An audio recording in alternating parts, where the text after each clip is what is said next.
Hi there. I want to talk about productivity today and to really get us focused on this part of the course.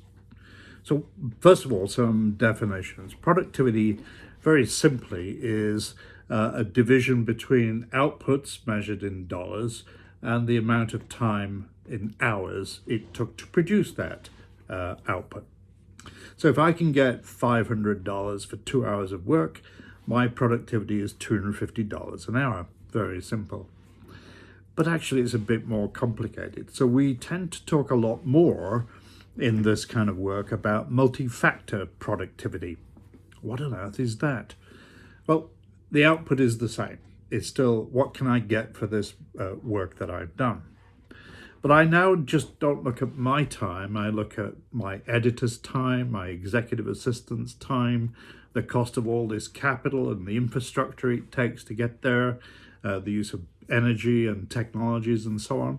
So I start to think, well, actually, it isn't just time, it's energy, capital infrastructure, technology acquisition, and materials and purchase services. So I take into account these multiple factors and say it's actually round about $187 an hour, not $250, is what I get when I take into account all of those things. Now, in 2019, the average productivity of a Canadian worker was $60. Not a lot, is it? But it's a bit more complicated than that too, because different kinds of jobs have different kinds of productivity in terms of outputs and the multiple factors that go with it. So, for example, an oil and gas worker had an output of $717, whereas a taxi driver had an output of $12. And so when you start to aggregate the economy and then simply say, well, let's just look at the average, 60 masks a massive standard deviation. But why are we concerned about productivity at all? What's the point? Why are we bothered? Well, this is what Paul Krugman, the Nobel Prize winning economist and writer for the New York Times, says about productivity in one of his books. Productivity isn't everything, he says, but in the long run, it's almost everything. A country's ability to improve its standard of living over time depends entirely on its ability to raise output per worker. End of quote. So for Krugman, and actually every economist since Galbraith, the idea of improving productivity is about improving the quality of life. It's about strengthening communities, strengthening our healthcare. We can't do all that unless we have a higher level of productivity. And why this is an issue for us here in Canada is we're not as competitive on the productivity front as many of the countries we compete against. So, for example, in 2019, our productivity here was just 76% of that of workers in the United States. Worse, it was behind Australia and many other countries in the OECD. So we underperform in comparison to our natural allies and competitors in the market. Now, this has a big impact on pay. I want to use a very simple example. Amazon, as you know, is not just a distributor of goods in the retail space and food space.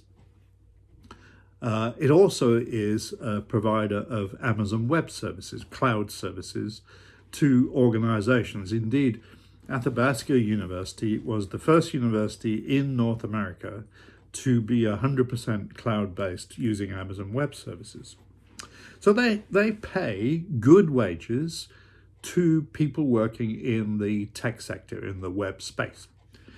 But they pay Canadians less than their American counterparts. So when they opened up here in Canada, they paid $75,000 for some key workers in this Amazon Web Service space. But the exact same job in the United States pays $114,000. Why? Because those workers are seen to be more productive than our workers here. Another indicator of why this matters is that GDP growth per capita, how fast is our economy growing divided by the number of people that work in the economy, has been less than half of that in the US since 2013. And we rank 16th out of 22 nations in the OECD on measures of productivity and performance. So if we want to improve our standard of life and standard of community, our social infrastructure, our education system, our health system, we have to solve this productivity conundrum. The other reason this is important is that it has a big impact on investment coming into Canada. So if you're an investor and you're sitting on, I don't know, $5 million and want to say, where can I put this and get the best return? Canada's not high on the list because our workers aren't as productive as the workers elsewhere. So it would be better to put that money into a US firm or an Australian firm or a firm in certain sections of Europe, because their productivity is far higher than it is here. And, we have all sorts of issues that go along with that we'll explore in this course. So you're going to be asked to say, what can we do about all this? So what can we do in a specific sector is your group assignment. But I just want to give you some starting points to get you thinking about what we could do here. Well, the first thing we could do is to rethink the whole regulatory regime. We have lots of forms to fill in. I run a couple of businesses. I employ somebody part-time to do all that for me. I'm just too old and lazy to do it myself. But that impacts my productivity because it's a multi-factor factor. I have to pay that person. Comes out of my productivity measure at the end of the day. And when I ran a company in Europe with a large company, 150 people, every 3 years, we had to add a full-time staff member just to cope with the new regulations coming out of Europe or out of our own government in the UK. And so this regulatory regime has a big impact on productivity and competitiveness. The next thing we should be doing is thinking about opening up trade. Now, you may think, well, we've been signing all these agreements. We have the European agreement with Canada. We're part of, the Pacific agreements. We have the free trade agreement with the US. Yeah, but there's lots of tariffs in there and still lots of protections and lots of subsidies left for industry, including some bigger ones like oil and gas and coal and so on. So we need to rethink that regulatory regime and our trade regime. But we also have not just big global issues around these things, and we can work through all sorts of mechanisms like the WTO to solve some of those. But we have internal trade issues. It's still kind of problematic to move booze around in Canada. And as a professional wine drinker, I find it really frustrating to have to subvert the law in order to secure alcohol supplies to this household. So we need to think about opening up trade. And I know the premiers and through the first ministers and the federal government are looking at doing exactly that. But they've been looking at it since I came to Canada in 1986. We need to refocus our energies on the efficiency of public services. We have wonderful public servants, in my view, very dedicated, smart people doing their best, but it's largely inefficient. And having worked inside various government agencies for some time, it is pretty inefficient. It could be much more efficient, much better uses of technology. We could do more to encourage labour mobility and encourage the free movement of labour by having more Red Seal qualifications that actually are qualifications that are accepted around the country and around the world.